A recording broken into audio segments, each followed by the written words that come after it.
But Zethkar's enhanced senses were telling him something different. Through the suit's analysis of the Emperor's body language and vocal patterns, he could detect something unexpected: respect. "The Emperor will accept," Zethkar said quietly. "He has no choice. The law is clear, and he cannot refuse an honorable challenge." Emperor Cathfor was silent for a moment, then smiled. It was not a pleasant expression. "Very well. I accept your challenge. Commander Colthex will fight as my champion. The combat will take place in 1 hour in the ship's arena. If you win, your friend's technology will be shared freely with all species. If you lose... he shrugged. Well, you will not live to see the consequences." As they were led away to prepare for the battle, Jake felt both terrified and amazed. In the space of an hour, he had gone from being a simple mechanic to being at the center of a conflict that could change the balance of power in the galaxy. "Are you sure about this?" he asked Zethkar as they reached the holding area. Zethkar was already running diagnostics on his suit, preparing for the fight of his life. "I am sure of nothing, except that some things are worth fighting for. Your technology has given me not just my sight, but my honor. Now I must prove that both are worth defending." The arena was a massive circular chamber deep in the heart of the flagship. The floor was covered with a strange metal that could absorb energy attacks, and the walls were lined with thousands of seats for spectators. But today, only the Emperor and his closest advisors were present to witness the combat. Jake stood in the observation area, his hands pressed against the protective barrier that separated him from the fighting floor. Below, Zethkar was making final adjustments to his suit, while Commander Colthex prepared his weapons on the opposite side of the arena. Colthex was a terrifying opponent. He was even larger than the Emperor, with scars covering his dark blue skin and cybernetic implants that enhanced his natural abilities. His armor was covered with weapons, and his eyes glowed with the same inner light as the Emperor's, but brighter and more dangerous. "Your friend is brave," said a voice behind. "Jake." He turned to see the Emperor approaching, his robes flowing like liquid shadow. "He's also smart," Jake replied, trying to keep his voice steady. "He wouldn't have challenged your champion if he didn't think he could win." The Emperor smiled. "Confidence is admirable, but Colthex has never been defeated in combat. He has killed rebels, assassins, and even rogue Valyrian officers. Your friend's suit may have given him back his abilities, but it cannot give him the experience of a true warrior." Jake watched as Zithkar tested his suit's systems one last time. The optical sensors were functioning perfectly, the neural interfaces were stable, and the telepathic enhancers were operating at full capacity. But Jake knew that all the technology in the galaxy couldn't make up for the difference in combat experience. "The rules are simple," the Emperor announced to the arena. "Combat continues until one fighter yields or dies. No weapons are forbidden. No tactics are dishonored. Let the challenge begin." A deep gong sounded, and the battle started immediately. Colthex moved with surprising speed for such a large being, drawing an energy blade that crackled with deadly power. He charged across the arena floor, his cybernetic legs carrying him forward like a missile. But Zethkar was ready. His enhanced senses had been tracking Colthex's movements even before the gong sounded. He rolled to the side just as the energy blade slashed through the air where his head had been moments before. "Impressive reflexes," Colthex growled, his voice amplified by his armor speakers. "But reflexes alone will not save you." The champion attacked again, this time with a series of rapid strikes that would have overwhelmed any normal fighter.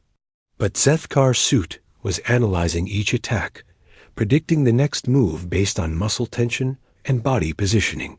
He ducked under a horizontal slash, jumped over a low sweep, and countered with a punch that sent Colthex stumbling backward. "He's actually fighting back," Jake whispered in amazement. "Do not celebrate yet," the Emperor warned. "Colfax is only testing your friend's abilities. The real battle has not begun." As if responding to the Emperor's words, Colfax activated more of his cybernetic implants. His eyes blazed brighter, and Jake could see energy coursing through the mechanical parts of his body. When he attacked again, his movements were faster and more precise. Zethkar found himself being pushed back across the arena floor.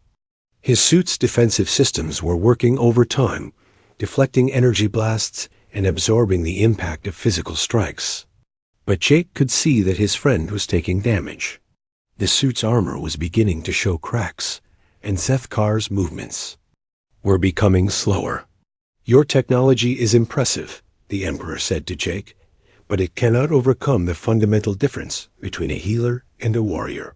Jake watched in growing despair as Colfax landed a solid hit that sent Zethkar crashing into the arena wall. His friend struggled to get back to his feet, and Jake could see blood on his face through the suit's transparent faceplate. But then something changed. Zethkar stood up straighter, and his suit's systems began to glow more brightly. Jake realized what was happening. The suit's AI system, Harmony, was learning from the combat and adapting its responses. "You fight well," Zethkar said to Colfax, his voice carrying clearly across the arena. "But you fight like a Valyrian warrior, following the old patterns. I have learned to fight like something new." What happened next was unlike anything Jake had ever seen.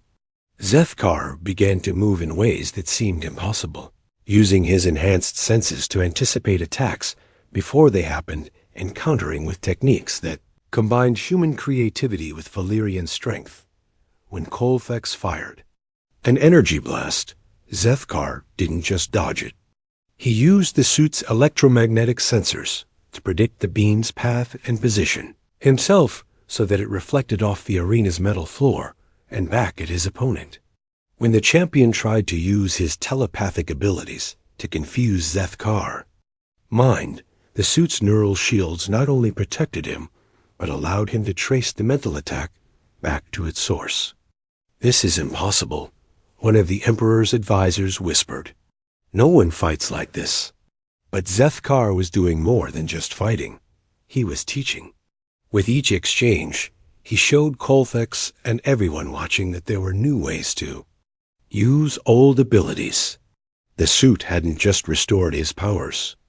It had given him the tools to transcend the limitations that had defined Valyrian combat for centuries. The turning point came when Colfax, frustrated by his inability to land a decisive blow, activated his most powerful weapon system. Energy erupted from his armor in all directions, turning the arena into a storm of deadly radiation that would have killed any unprotected being instantly. But Zethkar's suit was designed to handle energy in all its forms. Instead of being destroyed by the attack, he absorbed it, channeling the power through his suit's systems and redirecting it back at his opponent in a controlled burst that overloaded Colfax's cybernetic implants. The champion fell to his knees, his armor smoking and his weapons offline. For a moment, the arena was completely silent. "Do you yield?" Zethkar asked, standing over his fallen opponent. Colfax looked up at him, and Jake could see something like respect in the warrior's eyes. "I yield. You have fought with honor and skill beyond my understanding." The Emperor stood up slowly, his expression unreadable. "The challenge is complete. Zethkar has proven his claim by right of combat."